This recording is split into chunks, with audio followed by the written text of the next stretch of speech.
refuse to not be first. Do we do enough? Well, I never shut up about it.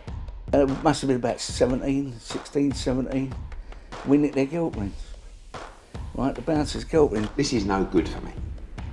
That's the reality. If you want the honest truth, and I see it every day. Andrew McCART, IFL TV, proudly sponsored by Everlast. I'm with the big man himself, big David Jamieson. David, first and foremost, it's been a while, mate. Normally I speak to you quite often, but it's been a while since the last chat. How's things? Oh, everything's well, mate. As you can see, I've trimmed the beard down a wee bit, so aye, no, good. I know, I don't like it, mate. I think I prefer the beard, if I'm being honest with you. I made you look like a Viking, man. But it's mixed reviews in this household about the whole beard thing, but nah, it's nicer a bit shorter. I bet it is. Mrs. Jamieson is happy that the beard is gone, is she? Yes. Her and my mum, I think, was popping bottles of champagne when I shaved it off. Let's just jump straight into the deep end then. Let's talk about it. You're up against Chef Clarke on the 10th of June down at the Wembley Arena on a matchroom card on the Sonny Edwards World Title Fight Defence undercard.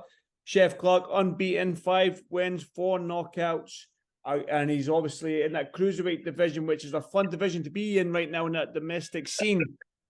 How happy are you with this fight? Massively happy, over the moon. You know me, Andy. We've had conversations in the past, and I'm always shouting for. I'm done with the journeyman now. That's me. I've served my apprenticeship.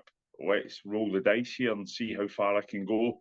It doesn't get any bigger than this. Matchroom show, plenty of time to prepare for it. Chef Clarke, he's the all singing, all dancing. He's the man. British title eliminator. This is his 5th or 6th fight. So I've got it all to do. Well, that's the thing. I think the last time we spoke, we did speak about not taking any of these fights now on a week's notice against these big names. And even though you have fought Michael Lawal twice, you've lost twice, but it doesn't say on BoxRec that you only took it on a week's notice, both fights on a week's notice. Do you know what I mean? It just tells you the losses there. But if people look into it, the 2 losses that you've had a week's notice. However, on those 2 losses, you've gave an absolutely great account of yourself. And some might argue you were winning that second fight with Michael Lawal up until the jaw break. So you've got a little bit of a longer camp for Chef Clarke. So that being said, what type of David Jamieson are we going to see on the 10th of June? Yeah, well, I think I'll keep those cards up my sleeve. I'm always never too forthcoming. I'm not going to play that card. You know me, Andy boy. No, it's everything that you get with David Jamieson, all action. I can't change my style. Let's not kid on. I'm the fighter that I am, so I'm always going to go out and do what I do. But what you're going to see is, I mean, you saw David Jamieson in February at Turnberry. You saw the nick I was in, the work rate, the level of fitness, the shape I was in. That's what the wider public are going to get to see. You know, it was only 300 people in a room at Turnberry that got to see that. I've got a massive platform. It's probably going to be one of the biggest nights of boxing of the year. Everybody's going to be sitting in to watch the Teofimo Josh Taylor card. So everybody's going to be sitting watching us, and they're going to really see what I'm all about at 100%.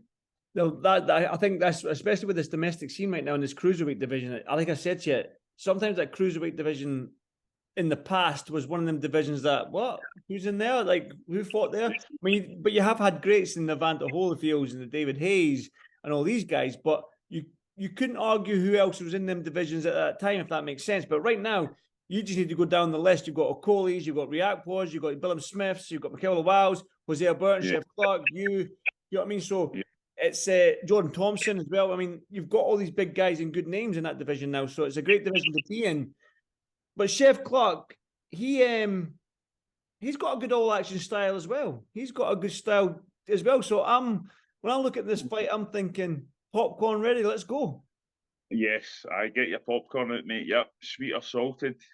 Get your bum in that. That's so fantastic. Mix, mate. A mix. I'll have a salt, half half sweet. No, it's a good one. Let's not kid on. It's a really good card as well. I think there's 3 world titles on the card. Obviously, Edwards is topping it. But if you take a look at that, I think the fan friendly fight is myself and Chev. That'll be the one to watch. Don't go to the toilet for that one. Well, that's the thing. Obviously, British final. It's a final eliminator for the British title, isn't it? Yeah, final eliminator. So Isaac and Mikhail box the week before, 10 days before, something like that, and we get the winner. Mate, you've wanted that British title for so long now, and you're 2 fights away from fighting for it again. So, I mean, Chef Clark's obviously in your way, but this is a tough task, and like you said, it's a fun fight for you and Chef to be in, especially for the fans. But what would it mean to you to get this win, and then obviously get the winner of Mikhail Lawal? Because I know how much that British title means to you and how much you want it. Yeah, well, I think everybody saw that. I poured my heart and my soul into that with Mikhail at Ali Pali back in November. I mean, it means everything to us. Well, it shows you how much it means that here I am. I'm back in the saddle. I'm back with a win, and I'm still chasing it despite the jaw break and a bad injury and stuff like that. Everybody says he may be going to chuck it. No. David Jamieson's going nowhere. I'm going straight through Chef Clarke and going for that British title again. Did you watch Chef Clarke's last fight? I mean, The Nicaragua boy was that. Doofus, I think his name, Israel Doofus, was it? That was him. That was the boy. Yeah. What did you take? What can you take from that fight then?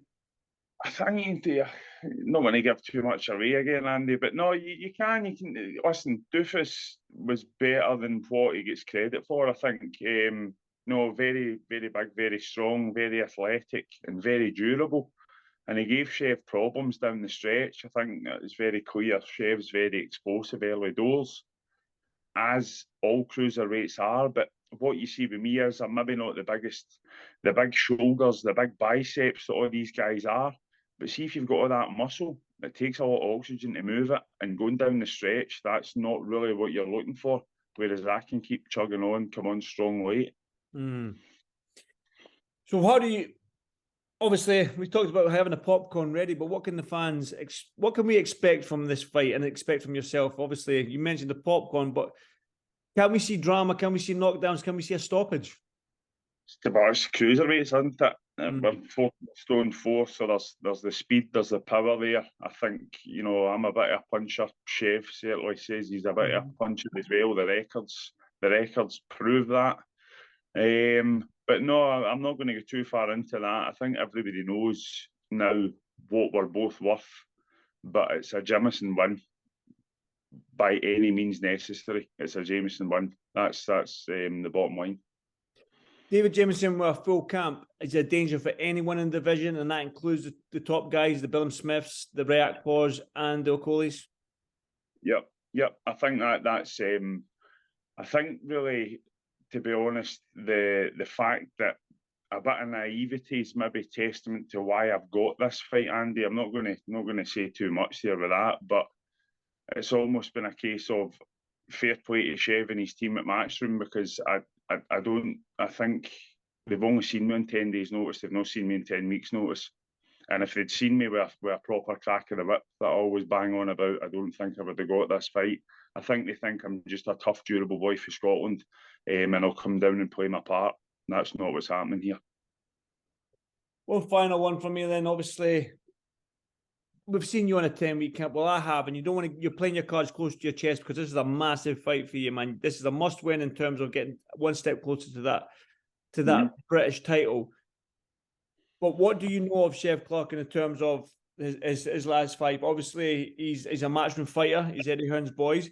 Are you hoping, British title aside, are you hoping for one of these big promoters? Because we've just seen young Nathaniel Collins sign with Frank Warren. And obviously, when all the boys, I'm a biased jock, everyone knows this, but it's hard for us, our fighters, to get signed and get noticed. But are you hoping for not just obviously the final eliminator, but for one of these big promoters to take notice and get make you sign that dotted line? Yeah, that would be the goal. Absolutely. Full-time boxing, you're a full-time professional athlete. Yeah, that would be the dream. I've grafted for 16, 17 years to get to this point. A lot of boys have fallen away along the way. Boys that have been better than myself, I've just kept going on here.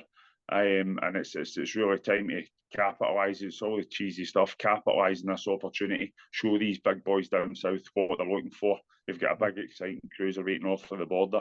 Let's get it signed up, and it's TV boxing from now on.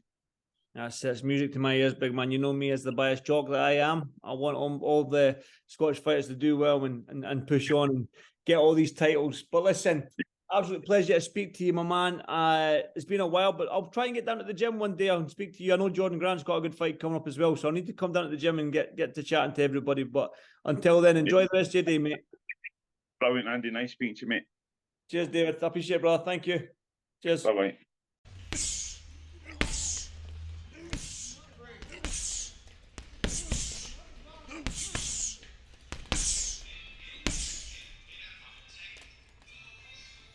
I refuse to not be first. Do we do enough? Well, I never shut up about it. It must have been about 16, 17. We nicked their guilt rings. Right, the bouncer's guilt rings. This is no good for me. That's the reality. If you want the honest truth, and I see it every day,